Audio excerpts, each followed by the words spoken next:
Bom, hoje nós vamos fazer uma aula, estudo dirigido do livro didático, mas na verdade vocês não têm o livro didático, mas a tia postou para vocês as folhas, as páginas do livro do conteúdo, tá? Para depois nós podermos fazer a atividade. Bom, aqui nós falamos sobre troca de calor.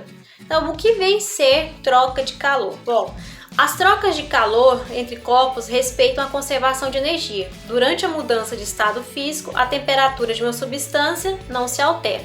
Então, olha só, o que acontece quando o corpo é aquecido? Em um recipiente com água, ele é colocado sobre a chama de um fogão. A temperatura do líquido aumenta, porque recebe calor. Então, vai aumentar a temperatura, porque vai receber calor.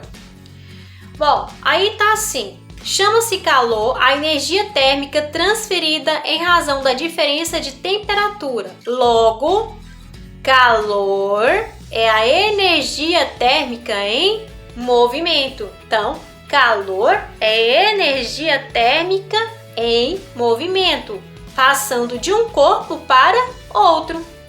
Bom, vamos ver de uma forma espontânea. O calor sempre é transferido de corpos com maior temperatura como corpos de menor temperatura. E eu já cheguei a explicar isso na aula anterior. O que fazemos, por exemplo, quando queremos tomar um chá, mas ele está muito quente? Bom, se esperarmos, o chá esfriará, certo, né? Isso acontece porque a bebida cede calor para o ambiente, pois está a uma temperatura mais alta. Nesse processo, o ambiente recebe calor e tem sua temperatura elevada. Porém, o calor recebido não é suficiente para aumentar a temperatura de maneira perceptível, pois o ambiente é muito maior que o volume do chá. Vamos olhar o desenho aqui para vocês entenderem melhor. Aqui nós temos um exemplo de equilíbrio térmico. Nós temos a xícara com água quente, beleza? Então tá aqui, né? A xícara com a água quente, as partículas, elas estão em movimento, tá? Então aqui, ó, a água quente cede calor para o ambiente, porque o ambiente, a temperatura é diferente da temperatura aqui do chá, da água quente, né?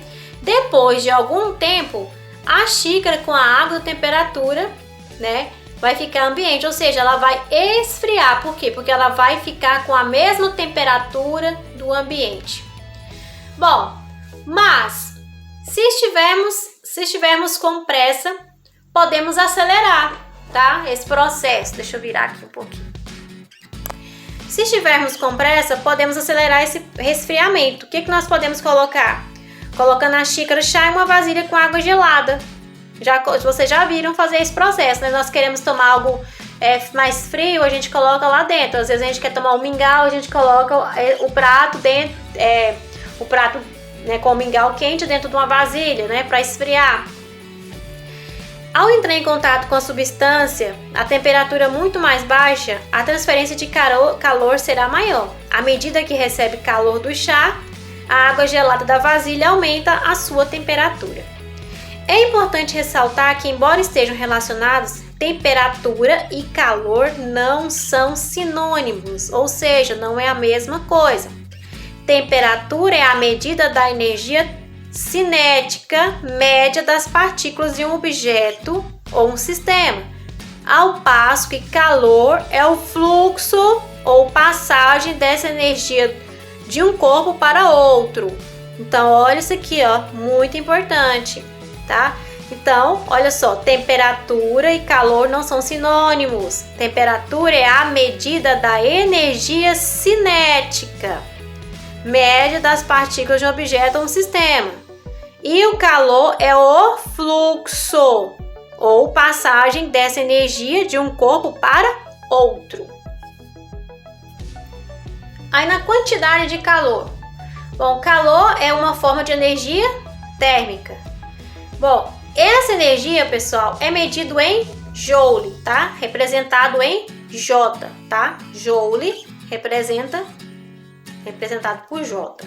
É comum falarmos em quantidade de calor quando nos referimos ao valor da energia que está sendo transferida e usarmos para unidade de medida ou caloria, que é representada em cal, ou um de seus múltiplos, quilocaloria, tá? Representado por cal.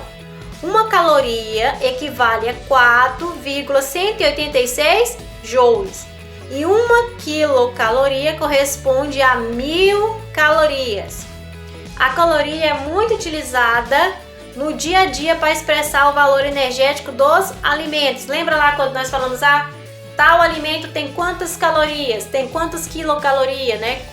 Quantos diários que uma pessoa necessita de calorias por dia. Então, ela é designada para expressar o valor dos alimentos que consumimos, tá bom?